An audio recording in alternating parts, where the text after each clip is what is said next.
नमस्कार साथियों, मैं हर्षित तिवारी अभय न्यूज के 8 जुलाई गुरुवार शाम के बुलेटिन में आप सभी का स्वागत करता हूं। आइए देखते हैं आज दिन भर की ताजा खबरें। इस बुलेटिन के प्रायोजक हैं आर के निवास बाय आर के डेवलपर्स। शानदार घर खरीदें अब अपने बजट में। महाकाल मंदिर विस्तारीकरण योजना के तहत रुद्र सागर पर 16 करोड़ की लागत से आर्च ब्रिज बनाया जाएगा। 200 मीटर लंबा और 6 मीटर चौड़ा यह ब्रिज नए फैसिलिटी सेंटर को चारधाम के पास स्थित गणेश मंदिर से जोड़ेगा। कलेक्टर ने मुआयने के दौरान ब्रिज की जगह बदलने का सुझाव भी दिया था। हालांकि उन्होंने तकनीकी पहलुओं के मुताबिक ही ब्रिज बनाने की सलाह भी दी है। ब्रिज के लिए स्मार्ट सिटी कंपनी ने टेंडर जारी किए थे। 5 कंपनियों ने ब्रिज बनाने में दिलचस्पी दिखाई है। ये पुल बगैर पिलर का होगा और इसे स्टील और लोहे के वायरों से तैयार किया जाएगा। ब्रिज को तैयार करने की समय सीमा 1.5 साल रखी गई है और इस पर से एक समय में एक साथ 1500 लोग ही गुजर सकेंगे। पुल केवल पैदल चलने वालों के लिए होगा और इस पर से वाहन किसी भी सूरत में नहीं गुजरेंगे। 11 जुलाई को शहर आ रहे सीएम शिवराज सिंह चौहान को महाकाल मंदिर विस्तारीकरण योजना का प्रेजेंटेशन भी दिखाया जा सकता है। गौरतलब है कि पर्यटकों को आकर्षित करने के लिए महाकाल मंदिर में 500 करोड़ की लागत से कई काम कराए जा रहे हैं। इसके तहत facility centre, mural wall, Rudra Sagar का विकास, वेटिंग हॉल, पार्किंग, महाकाल थाने का नवीन भवन, महाराजवाड़ा स्कूल का नया भवन, नूतन स्कूल का नया भवन बनाया जा रहा है। इसके साथ ही नरसिंह घाट, जयसिंहपुरा रोड, बड़ा गणेश, 24 खंबा माता मंदिर रोड भी बनाए जा रहे हैं। महाकाल मंदिर के सामने की ओर 70 मीटर के दायरे में विकास किया जाएगा। इस सब की तैयारी तेजी से चल रही है। महाकाल मंदिर विस्तारीकरण योजना में सामने की तरफ 70 मीटर तक मकानों का अधिग्रहण कर विकास कराया जाएगा। इसके लिए सर्वे पूरा हो गया है। सूत्रों के मुताबिक 70 मीटर के दायरे में 150 मकान आ रहे हैं। इन सभी को मुआवजा देकर हटाया जाएगा। इसके लिए एसडीएम उज्जैन भू अर्जन की कार्रवाई शुरू करने वाले हैं। विश्व भर में शराब पीने के लिए विख्यात काल भैरव मंदिर तक जाने वाली सड़क को और चौड़ा किया जाएगा। यहाँ आने वाले श्रद्धालुओं के वाहनों के लिए पार्किंग भी बनाई जाएगी। महाकाल मंदिर के विकास के साथ स्मार्ट सिटी प्रशासन काल भैरव मंदिर के विकास की योजना पर भी काम कर रहा है। काल भैरव को महाकाल का सेनापति माना जाता है। मान्यता है कि सेनापति काल भैरव के दर्शन के बाद ही राजा महाकाल के दर्शन करने चाहिए। इसीलिए महाकाल के बाद सबसे ज्यादा श्रद्धालु काल भैरव मंदिर आते हैं। यहाँ तक आने वाली सड़क कम चौड़ी है। सही अर्थों में तो यह सिंगल लेन है। ट्रैफिक ज्यादा होने पर यहाँ ट्रैफिक फंसता है। इसी समस्या को दूर करने के लिए सड़क चौड़ी करने की योजना है। स्मार्ट सिटी प्रशासन ने मंदिर और सड़क से लगी प्राइवेट जमीन की नप्ती कराई है। मंदिर से सटी करीब 4.5 बीघा जमीन का अधिग्रहण किया जा सकता है। नप्ती करने वाली टीम से जुड़े सूत्रों के अनुसार ये जमीन 2 लोगों की है और जमीन किराए पर दी हुई है। जमीन से एक भाजपा नेता भी जुड़े हुए हैं और अधिग्रहण के पक्ष में नहीं है। इसके चलते ही नप्ती के दौरान विरोध भी हुआ। हालांकि प्रशासनिक टीम की मौजूदगी में नप्ती का काम पूरा हो चुका है। अब इंतजार बस प्रस्ताव के स्वीकृत होने का है। देवास जिले की हाट पिपलिया में पदस्थ तहसीलदार की रीडर एवं कंप्यूटर ऑपरेटर सचिन विश्वकर्मा की पैंट गुरुवार को आर्थिक अपराध प्रकोष्ठ के अधिकारियों ने उतरवा ली। दरअसल विश्वकर्मा ने हाट पिपलिया के किसान गणेश जाट से नामांतरण के 2 और बंटवारे के 1 प्रकरण को निराकृत करने के लिए 10,000 रुपए की रिश्वत मांगी थी। 5 महीने से अपने 3 प्रकरणों के लिए परेशान हो रहे जाट ने इसकी शिकायत आर्थिक अपराध प्रकोष्ठ EOW के एसपी दिलीप सोनी से की थी। उन्होंने प्रकरण की तस्दीक करवाई और जब सब कुछ साफ हो गया तो सचिन को 10,000 की रिश्वत देने के लिए गणेश जाट को भेजा। सचिन ने रुपए जैसे ही पैंट की जेब में रखे, धड़धड़ाते हुए रीडर कक्ष में घुसे प्रकोष्ठ के अधिकारियों ने उसे हिरासत में ले लिया। सचिन के हाथ धुलाए तो नोट पर लगे केमिकल की वजह से वह गुलाबी हो गए। चूंकि सचिन ने रुपए पैंट की जेब में रखे थे तो दफ्तर में ही उसकी पैंट भी उतरवा कर जब्त की गई। डीएसपी अजय कैथवास ने बताया कि सचिन तहसील कार्यालय में कंप्यूटर ऑपरेटर होने के साथ तहसीलदार के रीडर का काम भी देखता है। उसने जाट से नामांतरण के 2 और बंटवारे के 1 प्रकरण के लिए रिश्वत मांगी थी। इधर सचिन विश्वकर्मा ने बताया कि गणेश जाट सुबह मेरे पास रुपए लेकर आया था। मैंने उससे पूछा किस बात के रुपए, तो वह रुपए फेंक कर चला गया था। यह सब मुझे फंसाने की साजिश है। सर ये मेरा नामांतरण रजिस्ट्री नामांतरण था, एक बंटवारा था। मैंने कई बार इनको बोला, सभी को बोला, लेकिन ये पैसे के बगैर हाई नहीं कर रहे। फिर मैंने कल मेरे सचिन बाबू जी से बात हुई, जिन्होंने कल 2,000 रुपये देने को बोला था। मुझे बोला 2,000 रुपये दे जाना, बाकी के 8 तारीख को दे जाना। आज मेरी पेशी थी। इस विषय में मैंने फिर 10,000 रुपये की व्यवस्था की दूसरों से और यहाँ पर 10,000 रुपये सचिन बाबू जी को दिया। बाद सचिन बाबू जी को रंगे हाथ टीम ने पकड़ा। 4-5 महीने से परेशान हूँ। गणेश जाट जो हाट पिपलिया के गांव के निवासी हैं, उनके 3 प्रकरण, एक बंटवारे का और 2 नामांतरण के यहाँ पे पेंडिंग थे। विगत 4-5 माह से लगातार वो यहाँ पे चक्कर लगा रहा था, किंतु उसके जो आवेदन था उसके ऊपर कोई कार्रवाई नहीं हो रही थी। बार बार चक्कर लगाने पर उसको यहाँ पर जो ऑपरेटर है, कंप्यूटर ऑपरेटर सचिन विश्वकर्मा, उसके द्वारा 10,000 रुपये की रिश्वत मांगी गई और उसके काम को तभी होना बताया गया जब वो रिश्वत के 10,000 रुपये दे देगा। अगर वो नहीं देता है तो उसका काम नहीं किया जाएगा। परेशान होकर उसने ईओडब्ल्यू उज्जैन के एसपी श्री दिलीप सोनी साहब को आवेदन दिया। उस आवेदन के आधार पर उसकी तस्दीक की गई। तस्दीक में ये पाया गया कि सचिन के द्वारा उन तीनों नस्तियों के निराकरण हेतु 10,000 रुपये की रिश्वत की मांग की जा रही है। जब ये पूरा तस्दीक हो गई तो इसके पश्चात हमने फरियादी और आवेदक श्री गणेश जाट को फरियादी को 10,000 रुपये के नोट देकर यहाँ पे रवाना किया। विधिवत उसने रिश्वत ग्रहण करी। ग्रहण करने के पश्चात हमारे साथ 2 साक्षी राजपत्र अधिकारी श्री मकासरे और श्री विष्णु दीक्षित जी आए हैं। उनके समक्ष पूरी कार्रवाई की गई। उसके हाथ लाल हुए, नोट बरामद हुए और जो पैंट में उसने पैसा रखा था वो पैंट भी बरामद हुई। वो सभी में केमिकल लगा होने से उनके रंग लाल हो गए। पूरी की पूरी कार्रवाई यहाँ पर की गई है और रिश्वत के 10,000 रुपये बरामद कर लिए गए हैं। मुझे मामले की तो जानकारी नहीं है। मैं क्या सुबह 9:30-10 के बीच में ऑफिस आ गया था। तो ऑफिस में आके बैठा, मैंने टेबल पर सुबह के लैपटॉप लगाया तो गणेश नामक व्यक्ति आया मेरे पास और मुझे पूछा कि मेरी तारीख है आज फाइल का क्या। मैंने कहा भैया साहब आए उसके बाद देखेंगे। तो वो आया, उसने मेरे पास 10 बोले मेरे पैसे लो। तो मैंने कहा आपके काय के पैसे, मुझे कोई पैसे की जरूरत ही नहीं है आपके।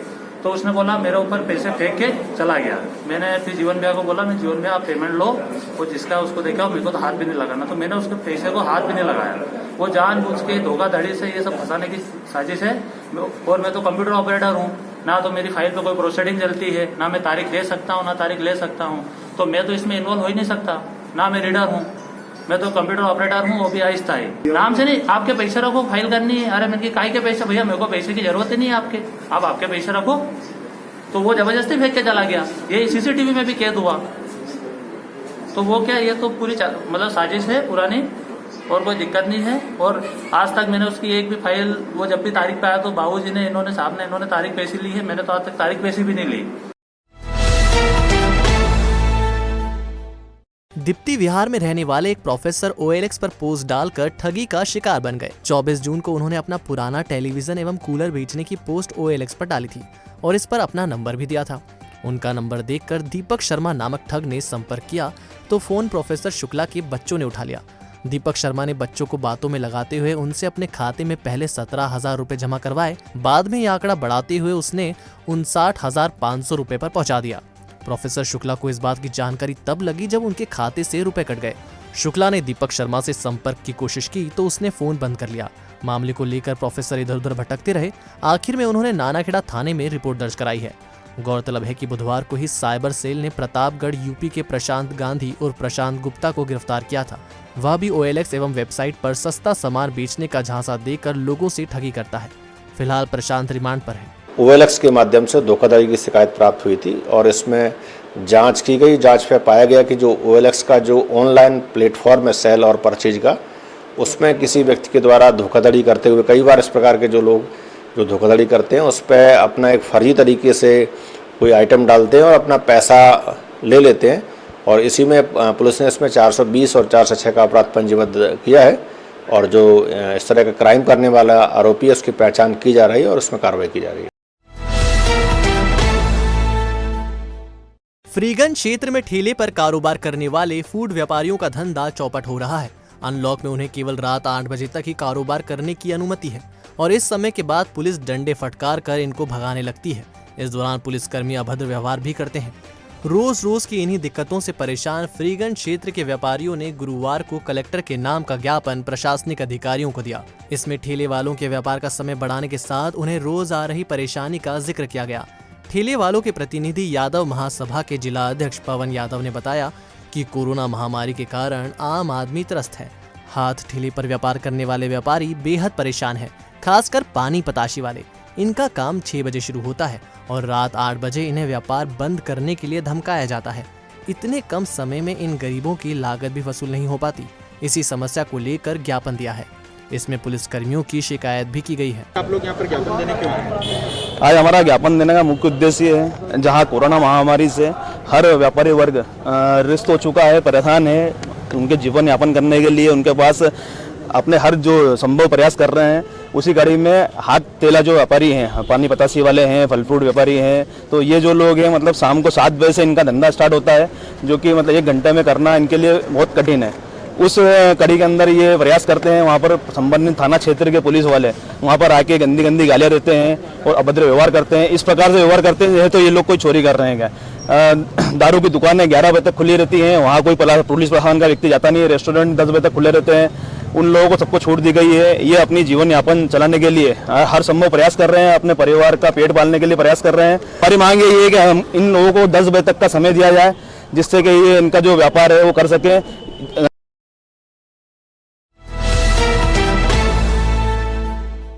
शुक्रवार से रविवार तक शिप्रा के सभी घाटों पर स्नान प्रतिबंधित रहेगा। कोविड प्रोटोकॉल के तहत कलेक्टर आशीष सिंह ने इस संबंध में आदेश जारी कर दिया है। दरअसल 10 जुलाई को शनिचरी अमावस्या है और स्नान के लिए बड़ी संख्या में लोग आते हैं, खासकर त्रिवेणी घाट पर।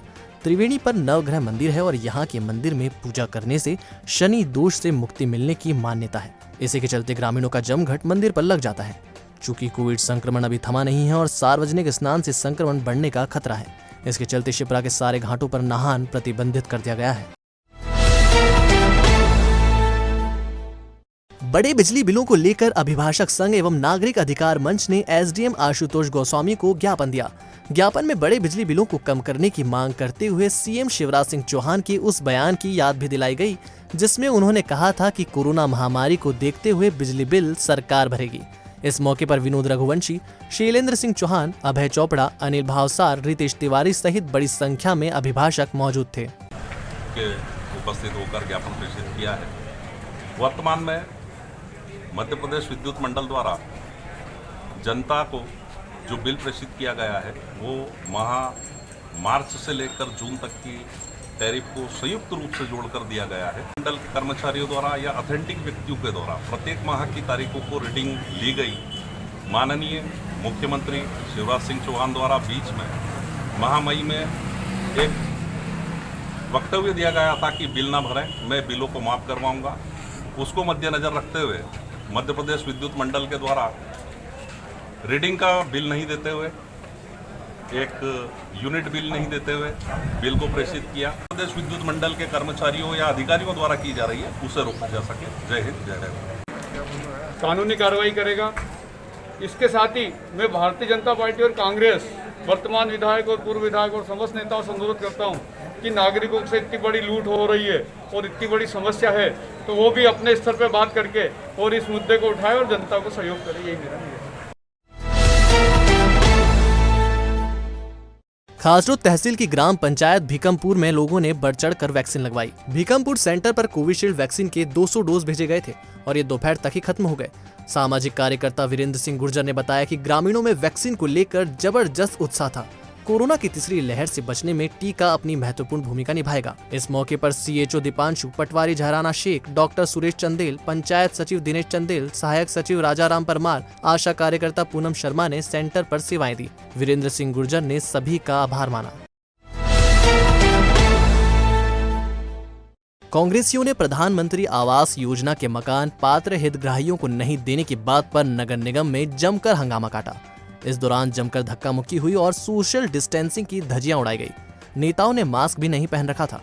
दरअसल प्रधानमंत्री आवास योजना के यह मकान चाणक्यपुरी में बनाए गए हैं। इन मकानों के पात्र लोगों को योजना का लाभ अभी तक नहीं मिला है। दूसरी ओर नगर निगम ने 216 मकान अपात्र लोगों को 1,96,000 की राशि लेकर दे दिए हैं। अपात्र लोगों ने गरीबों के मकान खरीद लिए। जब इस धांधली की जानकारी ब्लॉक कांग्रेस अध्यक्ष अनिल गोस्वामी को मिली तो उनके साथ बड़ी संख्या में कांग्रेस जन एवं पात्र लोग नगर निगम पहुंचे और नारेबाजी की। इस दौरान लोगों ने नगर निगम कार्यालय में घुसने की कोशिश भी की। प्रदर्शनकारियों ने निगम आयुक्त विशाल सिंह चौहान को ज्ञापन सौंपा। इसमें चाणक्यपुरी में बने 1200 मकानों की योजना पर सवाल उठाए गए हैं। ज्ञापन में बताया कि 500 से अधिक हितग्राहियों ने 25,000 रुपए जमा कर निगम से मकान लिए थे और अब 4 साल गुजरने के बावजूद इनका कर्ज अब तक मंजूर नहीं हुआ है। इन लोगों को मकान का आधिपत्य नहीं मिल रहा। गरीबों के उनके घर वापस दो, वापस दो, वापस दो। गरीबों आज हमने ये प्रधानमंत्री आवास योजना के अंतर्गत जो मकान आवंटित हुए चाणक्यपुरी मेडकी पे उसमें हुई धांधली को लेकर और अनियमितताओं को लेकर आज हमने यहाँ पर नगर निगम प्रशासन का घेराव किया और हमने मांग रखी कि जिन लोगों ने वर्षों से 25-25 हज़ार रुपये के ड्राफ्ट बनाकर तैयार रखे हैं उन लोगों को दरकिनार कर नए लोगों को एक दिन में मेला लगाकर इनने उन लोगों को 1,96,000 की राशि नगद लेकर उनको आवंटित कर दिए। तो भैया वो किस आधार पर आवंटित करे, किस नियम के अंतर्गत आवंटित करे? ये राजीव गांधी आवास योजना जो प्रधानमंत्री आवास योजना बन चुकी है इसके अंतर्गत तो 25,000 के ड्राफ्ट के बाद बाकी की राशि किस्तों में ली जाती जो 1,200-1,400 रुपये आती जो गरीब व्यक्ति आराम से दे सकता था, लेकिन संपन्न लोगों ने इनका हक खाया और मकान हड़प लिया इन लोगों का।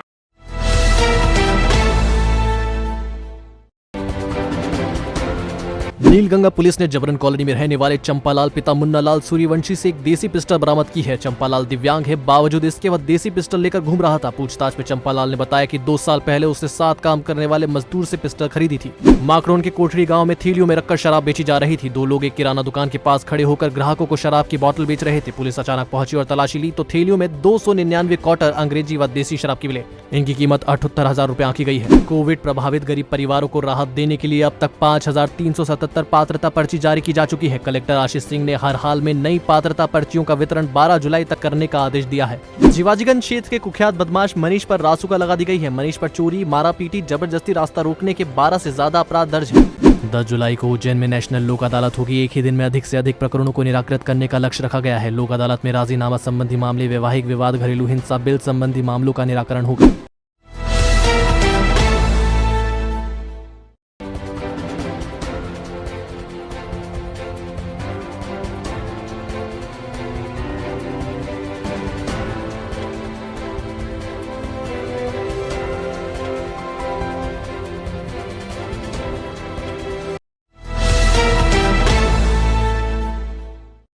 आपने देखा हमारा बुलेटिन, आपको हमारा बुलेटिन कैसा लगा? इसका फीडबैक कमेंट सेक्शन में जरूर दीजिएगा। कल फिर मिलेंगे इसी समय पर। नमस्कार।